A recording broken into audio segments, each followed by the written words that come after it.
Hello and welcome to Counterpressed on The Ringer and Spotify. I'm back in Zurich HQ with Jessy Humphreys and Becky Taylor-Gill. On today's show, we talk about the two semi-finals as Spain join England in the final of Euro 2025.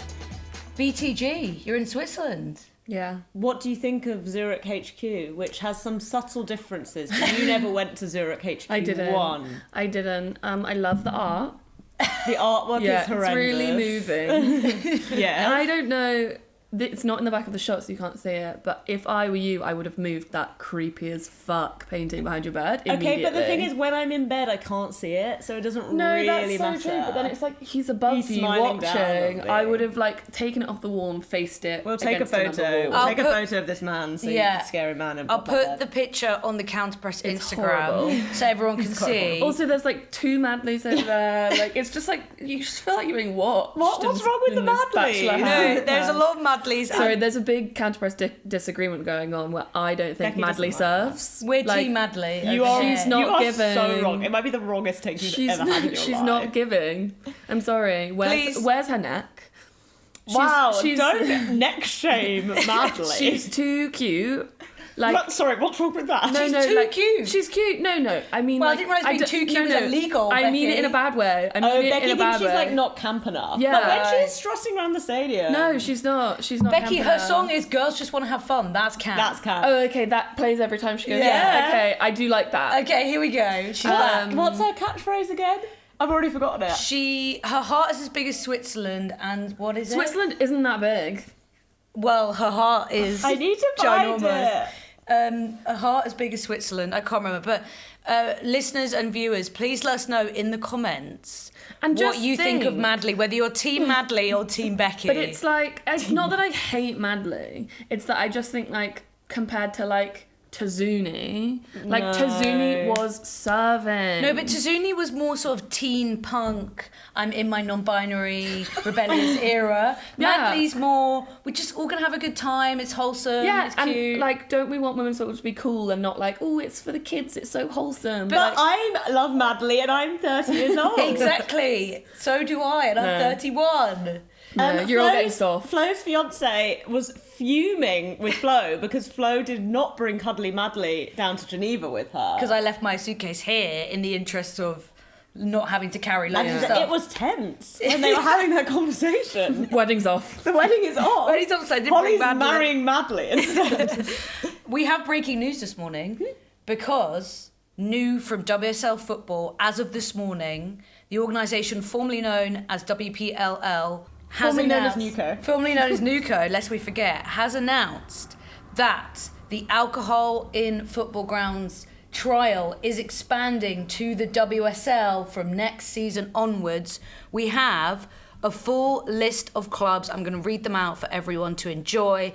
Arsenal, Emirates Stadium, Chelsea, Kingsmeadow and Stamford Bridge. Wow. The Hun Brunch is going to another level. Oh my Everton, God, yeah. Liverpool, St Helens and Anfield. Wow. London City Lionesses, Manchester City, just the Joy Stadium. That's 'cause I never played Manchester Emirates. United, Leeds Sports Village and Old Trafford. I cannot explain how excited I am to have a pint at Kingsmeadow whilst I watch Chelsea.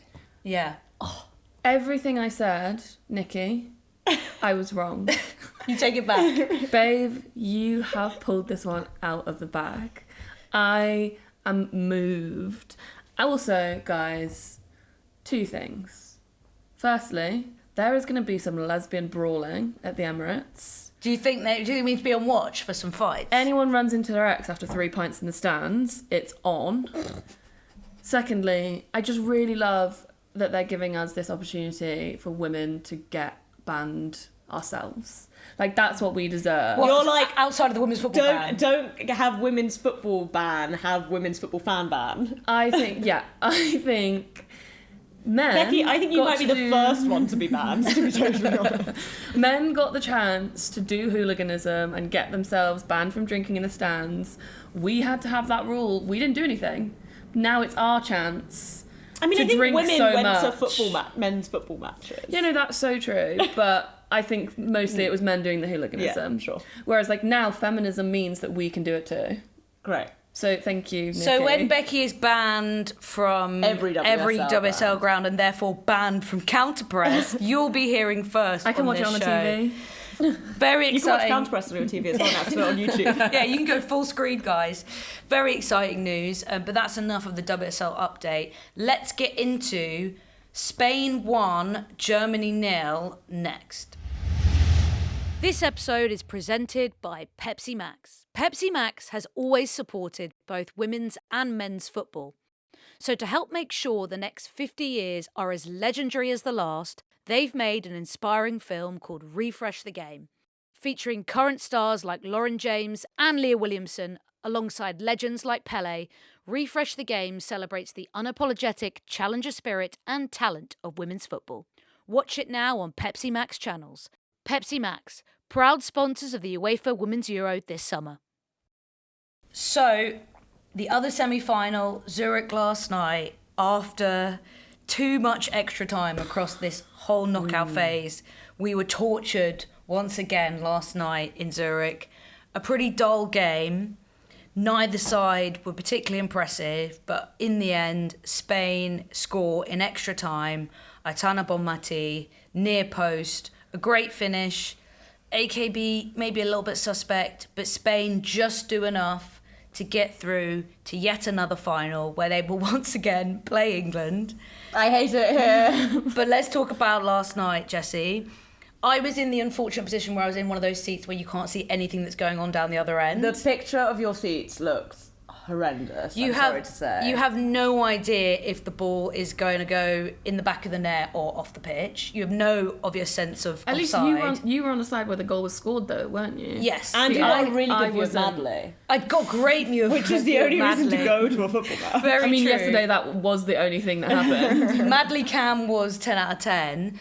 Jessy, what did you make of the game, Spain's performance, Germany's performance? What's your initial take? First, there was so much fighting over seats in the press box, so that was really distracting me early on. What was the beef? Well, just someone...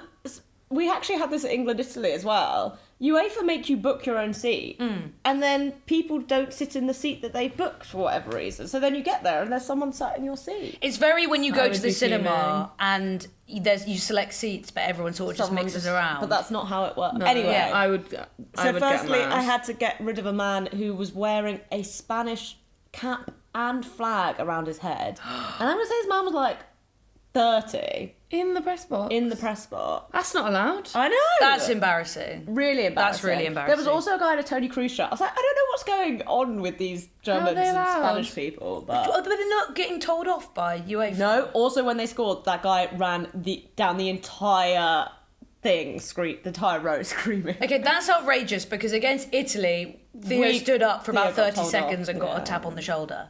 And we only celebrated with each other. Yeah. Wow. That's He was basically crazy. celebrating in German people's face. I would honestly have smacked him if I was German. My head loss would have been... But I would have been on Mars. If I see him in the press box in the final. Oh god, no, yeah. Bye. no. I did check his name so we can make sure we can see if he's on the map. But he sits where he wants, so you can't even be. I'm already rattled by this man. I don't even know what he looks like. Anyway, sorry, the game. Yeah, it was. I was surprised by how bad Spain were. I didn't think they would be that far ahead of Germany. I thought it'd be quite a cagey game. I actually predicted 1-1 in Predictions League. But I thought Spain would still dominate and that maybe Germany would be a bit scammy. But I thought Spain were really poor. It felt like they look so much, especially with that starting 11, and obviously it changes a bit when Salma and Athena come on, but they look so much for those kind of like line-breaking passes, like to try and get the defence offside. But I think Anne-Katrin Berger is such a confident goalkeeper in terms of coming off her line, sometimes too confident, but her defence, I think, clearly really trusts her to protect that space. So it felt like, you know, Germany was sort of happy to sit back anyway, and then AKB had that space in behind, so they weren't really able to make any of those passes and get those players in behind. And then, you know, Germany were obviously sort of... I don't want to say they were playing for penalties, but it did feel like they were really willing to be like very similar game plan to what they did against France. Yeah, they set up in a back five, and from the off, it was very much come and try and break us down. Yeah. We will try and play direct, not very well, and we will play this long ball up. AKB's distribution is not her strong suit, so most of that broke down fairly early.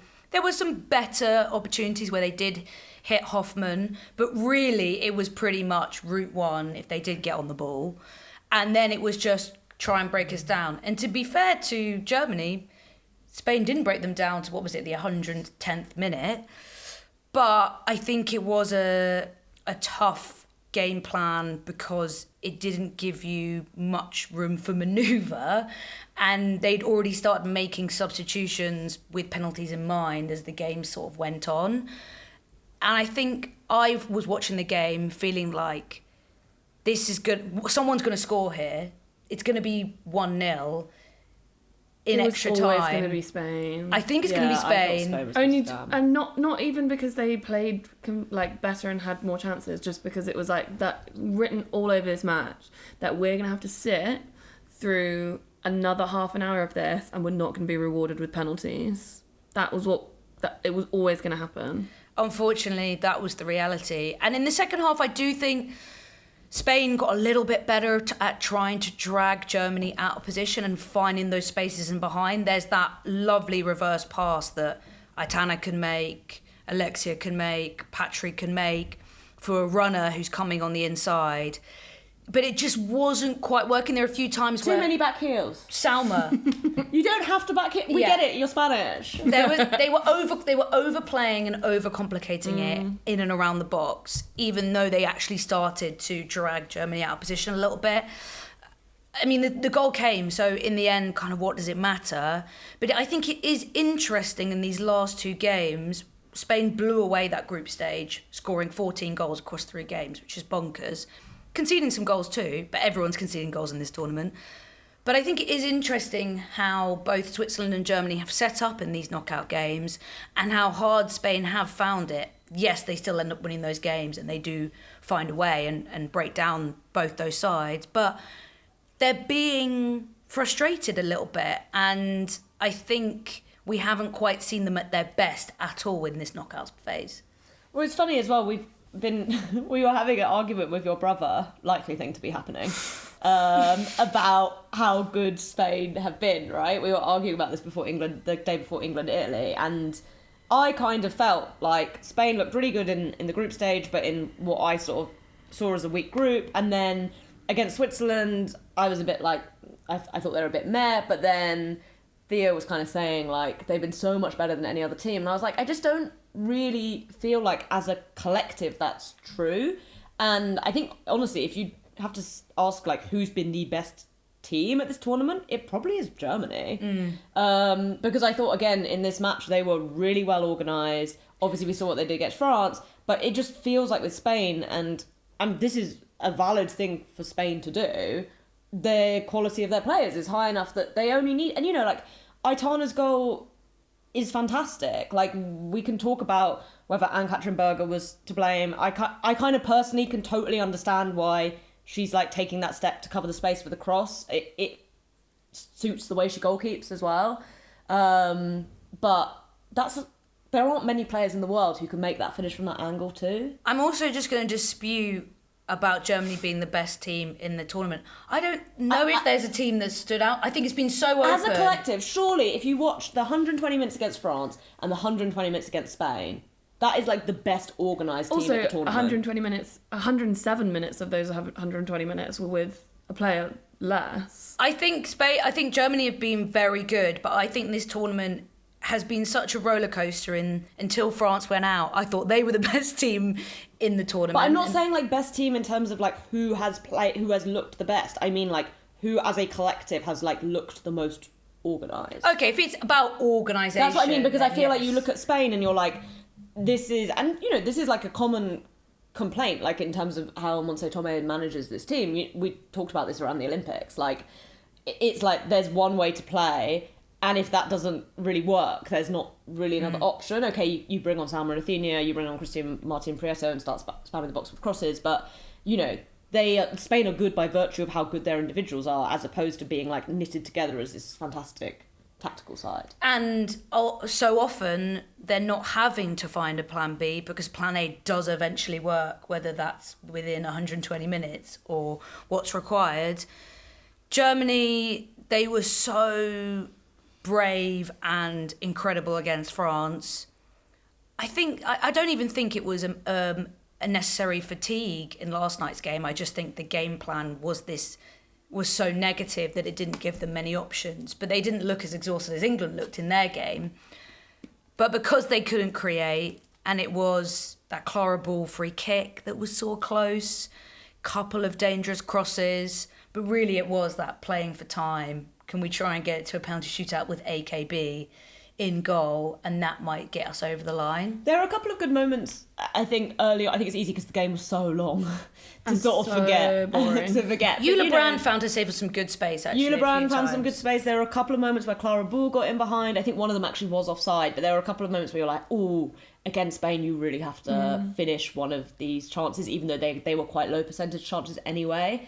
I think I will say for Spain, I've been really impressed with Maria Mendes when she's come into the team, and obviously she came in to the team for Laia Alexandri yesterday because Alexandri was suspended.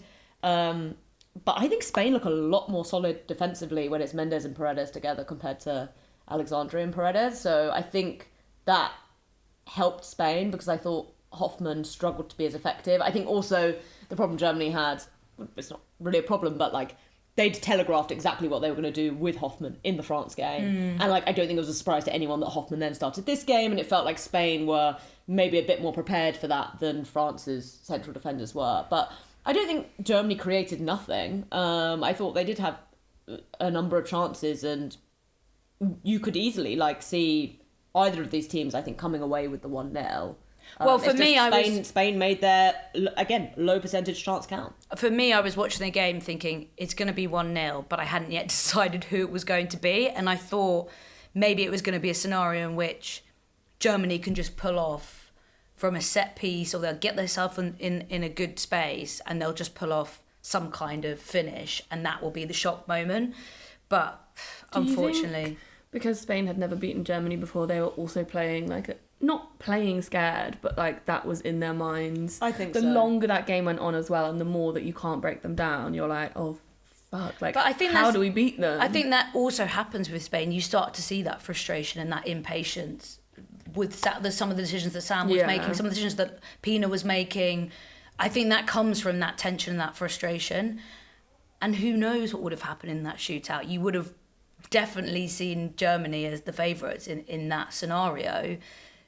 And I think it makes Spain also feel, yet again, not like this all-powerful, invincible side, which maybe during the group stage, people had looked at how they'd blown away some of those sides and thought, oh, well, no one can compete. But I think the reality is in knockout football, your game plan is so important. And two sides have set up well against Spain and made them work really hard for it. Yeah, I agree with Becky. I think the Germany thing did matter, and Aitana basically sort of said as much in her post-match. But yeah, I think also that is true. We have seen Spain, they can get frustrated when plan A doesn't work. I think they've also been very good at different points in still believing that they can claw something back, and we've seen them, concede 2-3 goals at different points and still manage to get wins or draws out of games. So I don't think they get frustrated, but I don't think they give up, if that makes sense. Oh, yeah. But, yeah, I think generally, which is kind of what I feel like we all felt coming into this tournament, is that Spain might be the best team here, but there's no one exceptional team, or that the gap between those sort of best 4 or 5 sides is relatively small. That's why I think it's such an open tournament, and that's exciting. I think we've seen that with the knockout. It's such an open tournament, but we are having the World Cup final again. No, it's such an open tournament. I think you see that with the fact that so many games have gone to extra time and penalties. Anyone it's could so have been tight. there, but ultimately it is England, Spain again. It is us, yeah. Let's break and let's go a little bit deeper on England's 2-1 win over Italy next. This episode is presented by Pepsi Max. In the last 50 years, the beautiful game has had more than its share of iconic moments, and Pepsi has been at the centre of loads of them with their iconic films. Now, Pepsi Max are doubling down on their support of the women's game in a massive way. Not only are they sponsoring the Women's Euro in 2025, they're also refreshing the game with their star-studded new campaign. It follows today's stars, Lauren James, Leah Williamson, Alexia Putellas, Caroline Graham-Hansen and Farah Jeffrey on a journey through time as they refresh some of Pepsi's most iconic footballing moments. From Pele's debut in the 1970s to Ronaldinho's beachside brilliance.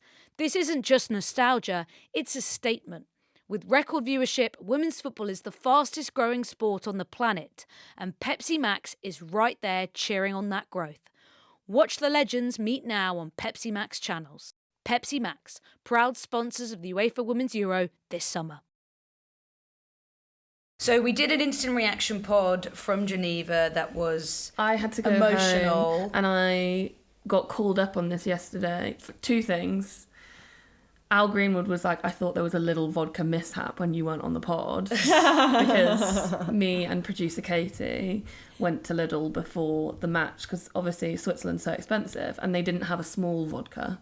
So I bought a litre of vodka for 11 francs. So thank God you weren't on the pod. Hey, I'd sobered up, but let me tell you, me and Katie were not in a good way in the first half. My Katie's looking away studiously. My favourite She's part. facing away. My favourite part of the whole first half was when I was pouring Katie into a little Switzerland cup that I'd got from Lidl, and she was so drunk that she went, "There's a cup in this hole." Wow. Incredible. And I also got called up as well because I met some lovely England fans before and they were like, "We love the pod, give us a shout out," and then I wasn't on it, so this one's for you.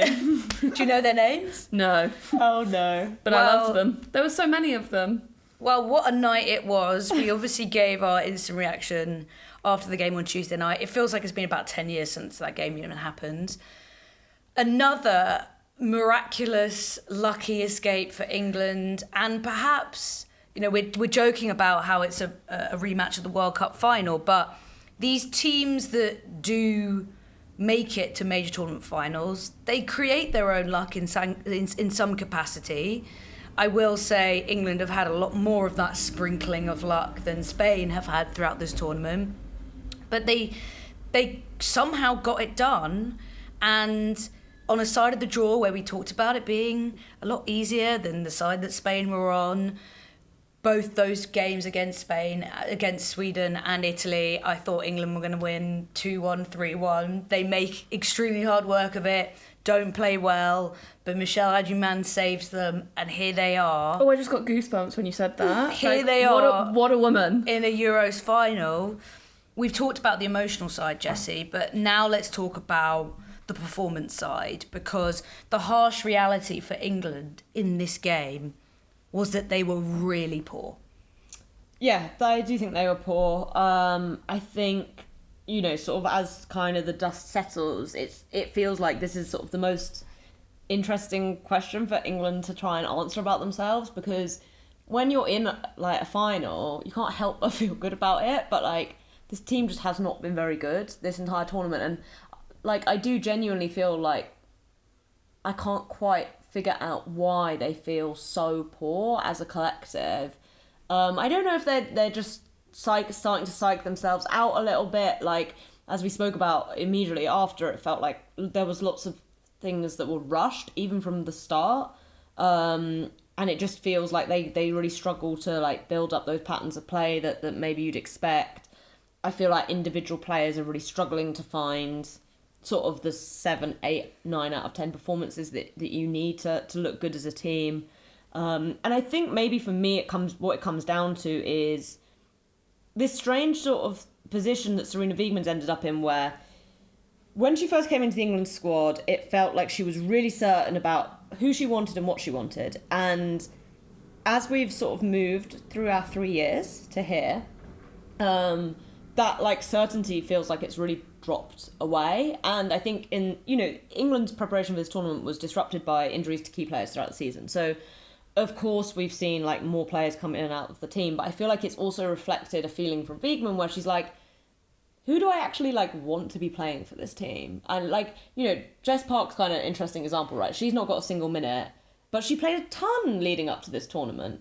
And even that was when, you know, players like Ella Toone were fit. You know, it was like she was starting over players. So, but then the flip side of that is in the past, we've also said Wiegman relies too much on a very small core of players, and I think this tournament she has used a very wide variety of players. You know, obviously Adjaman, Kelly get all the attention because of the impact they have, but, you know, we've seen obviously Morgan come in and then start. We've seen Niamh Charles get minutes. You know, Clinton's been coming on during extra time. So I feel like that kind of feels like something we wanted, but I think it just shows you that there's good and bad things. Yeah, we wanted it and now we've got it, but at what cost? Well, at what cost is a European Championship final? I guess, yeah, but I don't feel... Like you just said, I don't feel good about it. Two things I want to pick up on. Jessy, you said you've been trying to figure it out. I think you hit the nail on the head for me, which is this team just have lacked rhythm throughout this tournament and they've muddled their way through somehow. And I think that rhythm would come from Wiegman in the lead up to it, settling on her 11. But we saw her, as you say, play a completely different side in some of these Nations League games and some of the other international fixtures, partly due to injury, partly because of personnel decisions. I mean, Grace Clinton was starting for a large period of time as well. And then we've seen this completely different, not completely different, but a different starting lineup in tournament. And part of that is looking at who played well in the last major tournament, so World Cup and Euros, and who she feels like has the ability to deliver again on this stage. But it just has not just felt disrupted because of the Mary Earps or Millie Bright stuff or Fran Kirby stuff, but just because apart from the Netherlands game and maybe the Wales game a little bit, but Wales, the gap is so big. Everything's just felt a bit disconnected. And actually, in the Sweden game and in the France game, it was the defensive side that was concerning me the most. But in both Sweden and now Italy, when it comes to attacking connections, England just feel a little bit hopeless in that it doesn't feel good to watch. It's quite, let's just see if we can get across into the box to Alessia Russo. It's, she's struggling to land a touch on it or make it stick. The fatigue element is really visible as well, I think, in so many of the players. And I think there's maybe a bit of over-reliance on the width. And there was connections that we saw briefly come to life, I think, in the Netherlands game and a little bit in the Wales game as well, where we saw these really nice patterns, especially on England's right, between James, Toon, Bronze, all linking up really nicely. But that's just died a little bit. And I think you can't expect necessarily the same attacking patterns to work in every game. But I do think when it comes to what England looked like in the final third, it has been really concerning, and that was just so obvious to see in the Italy game especially. And it's not just a tempo thing. We talked about the tempo on the night, and I do think the way that Italy set up, much like Germany set up against Spain, you can't just play at an insane pace because you're going to tire yourselves out, and they already look knackered. But they were just making hard work of the possession that they had. And I think that comes from players who are sort of running out ideas a little bit, or maybe aren't being coached enough in what a manager wants them to do in that area, and how they build those relationships when players have been in and out across the last 6 months. Well, I also think, and even within the tournament, we've seen players move in different positions. So I feel like it becomes this sort of lack of familiarity that's kind of extended over the past year, and then we've seen a microcosm here. So, for example, Georgia Stanway, out for 6 months, has never really played as the left-sided 8 for England. She's predominantly played it as the right-sided 8. We see that switch. So, I think in that game, her first game back, she played Which that. the Portugal game, wasn't it? In the Portugal at Wembley. game.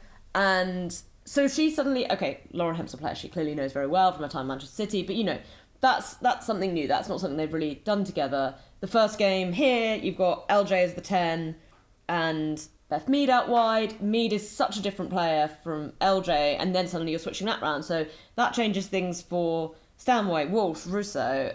you have Carter starting as a left back, then Green will come. You know, like all of these things I think make it harder and harder for players to build up rhythm, and that's why managers like to start the same players again and again. I think especially in international tournaments, because you don't have time to work with your team to create the kind of tactical flexibility that you can expect at club level.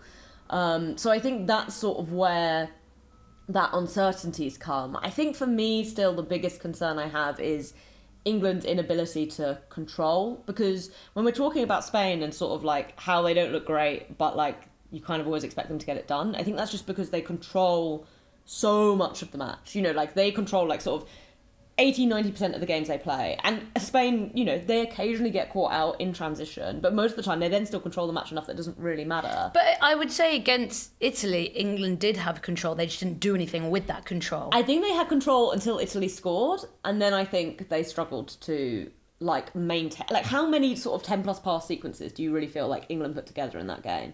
I felt like early on they did, but I felt like as the game went on, they sort of lost that. I think they still had it, but there were still moments where they did look vulnerable in transition, for sure. There were a couple of moments where it was that chance where Hannah Hampton spills it, and there could have been another moment in which Italy make it 2-0, it's game over.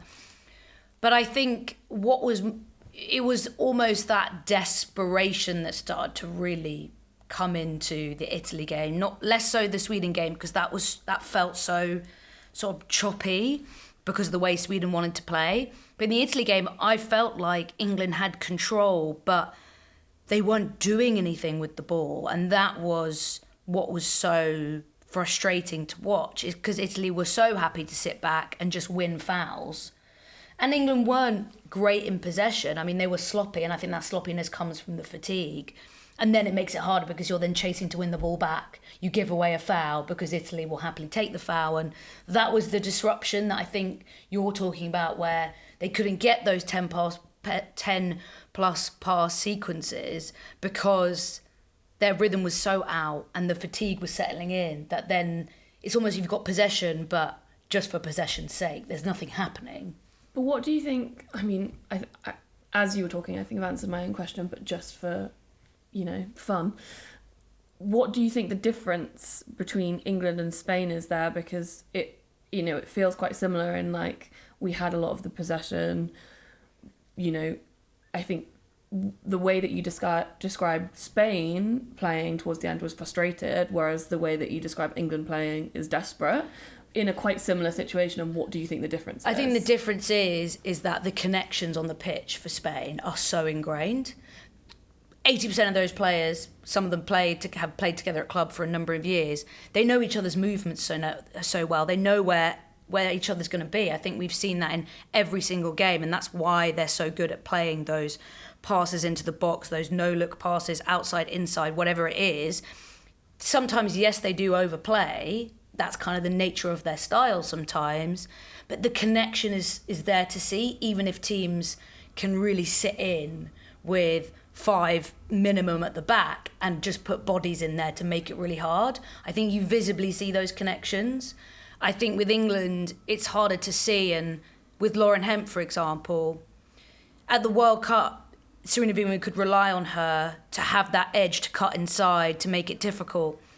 In this whole tournament, I think fullbacks have done quite well to sort of just show her to the touchline and force her out and know if we do that. But showing Hemp to the touchline is like, that's England's favourite move. I actually think they've done the opposite. They've like tried to cover that space, because England's favourite move is for Walsh to play to one of the eights and the eights to switch it to Hemp to run to the touchline and cut back for the other 8 who comes in. So I actually think they've done the opposite, and they've like tried to keep that space away. But she kept trying to cut in against Italy, and Italy just had her locked in. They just said do it, and then it would just die again. I think she also just had a very poor individual performance against Italy, which doesn't. And this is the other thing about England is, like, we said this after the game. In international tournaments, you need your best players to play upper level, and I don't think England's starting players, we've really seen many of them do that. Like, I personally think Walsh has had a pretty good tournament, but there aren't a huge number of others I would add to that. Walsh was actually doing the best creatively at times against Italy as well. Yeah. Like, she was going on some good runs into the box. She was trying to make something happen. But I do think the predictability of how England play out wide if you're a fullback and you're playing against Lauren Hemp, you know that there's going to be a cutback at some point. And I just think that whether that's her not being able to do the damage that she's done in the past, it's too easy to handle. And I think you could say the same maybe with Spain and how teams can set up against them, but it feels a much tougher task to do that against Spain for 90, 120 minutes than any team looking at England may think about England. I mean, we say that, but I kind of feel like maybe the big difference between Spain's games against Switzerland and Germany versus England's against Italy and Sweden are that they didn't concede, as opposed to like their level of attacking capability. I think Spain probably do generate more chances than England in those games. But I think against Sweden and Italy, England did generate chances, just not loads and not great ones. But I kind of feel like that about Spain. But I think Spain left themselves in a position where England were facing an uphill battle in each of those games, and that brings pressure and that makes you rush. Like Spain, even though of course there is pressure because you want to score, and we've talked about how you can see that, but when it's 0-0, you still feel it's a different kind of feeling, you can do those isn't it? stupid back heels when you're 0-0. But like, if you look at the XG England ended up putting up against Italy, like it's fine, it's good. It's just it's sort of like this random mishmash of kind of low volume chances, and sometimes you need those chances to go in. And to be fair to England, in the end, those chances have gone in, and that's how they're in the final. So it's kind of like that makes it a weird, I think. That's why it's so annoying. Like, that's why it's so hard to kind of understand. And I also think Georgia Stanway put it best in the pre-match for the Italy game, because the journey has been such a roller coaster. It's so hard to look at it across the whole tournament, because we've talked about Jessy's 4 lives that they've lived during this Euros. England have had 4 different lives. Not lives. Phases. England are also in their phases. England have had so many different phases. I mean, I was convinced they were going out the group stage after the France game. We have just, from the very start, it's been that I asked my landlord to increase my rent because I believe in my grind and hustle. Seriously. Like, that has been the entire vibe of the tournament. Like, I have never, ever once from that first game been like, yeah, we're making it to the final. Mm-mm. Like, it's just been, they've made it so hard for themselves, which, like, I do think as a fan has made it, like, more interesting, because it's like, obviously I hated the Sweden game, I hated the Italy game, but like the payoff of those wins is so much bigger. What was the Italy game like in the stands? Because I guess we were so high on our It was... Did it feel emotional? Because it felt emotional even in the press box, I thought. Yeah, it was... We were like right next to we were on the corner right next to the England fans. It was so loud. They were so loud. And... Oh, goosebumps. Like, the atmosphere was amazing, and like those moments, especially those moments happening in front of the England fans, were like so special, and they become so much more special because of how bad it had been, and like how like I was like obviously so certain we were going out. I was like, this is it, like it's done. You get to the 96th minute, you're like, well, like, okay, like I've just spent £600 to be in Switzerland and I'm just coming here to watch us lose. Like, I was like foul mood. And then Michelle Agyman, we heart you. What a woman. I'm doing the Gen Z heart. It was just, we haven't actually, before we wrap up. Jessy's just doing a diamond. You got to go like that.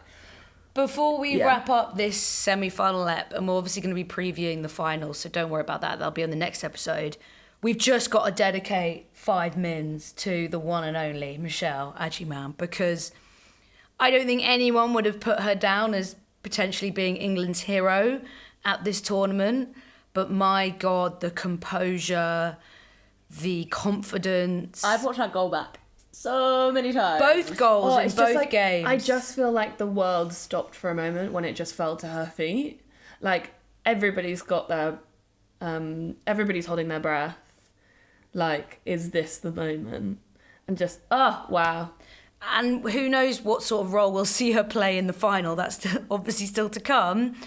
But I think it's posed an interesting question about her as a player and how she now develops moving forward, because there's lots of pressure now from Arsenal fans and England fans who will want to see her play based on how she's done at the Euros, but she hasn't had a place at Arsenal in the seniors consistently yet. She went on loan to Brighton, didn't get loads of minutes, didn't get loads of starts, and now you're looking at this tournament thinking, well, she's shown she has the ability to deliver on the biggest stage. You want to see her now play in the WSL consistently.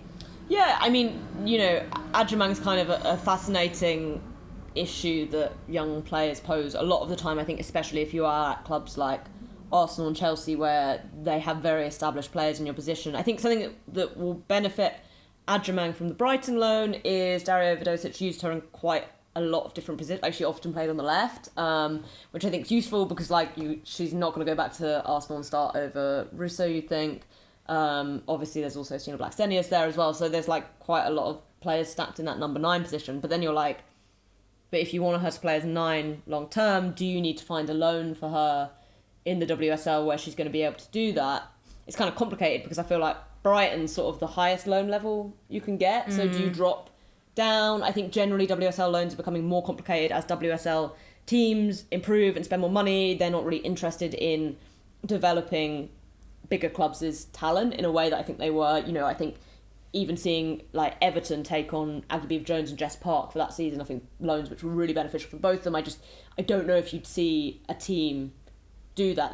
They want to develop the players who are already there. So even if they take loan players, they don't necessarily get the start. So I think this is going to be a challenge for WSL clubs to have, whether, you know, players need to look abroad to get those loan minutes. But yeah, I'm really intrigued. It'll be really interesting to see if she does stay at Arsenal, because this is clearly a player who can contribute right now. I don't think there's any doubt about that. But at the same time, you do want her to go and sort of start 15 to 20 games a season, and that's probably not, I mean, it's not impossible. She clearly has the quality, but I think, you know, Arsenal just spent £1 million on Liv Smith, so there's a lot of competition for those places there, and someone is going to have to lose out. Just loan Michelle back to Liverpool. Loan Michelle to Liverpool as an apology for taking Olivia Smith first. Should have been part of the deal. Okay, that is it for our semi-final reflection. We're going to be back on Saturday with our final preview. See you then.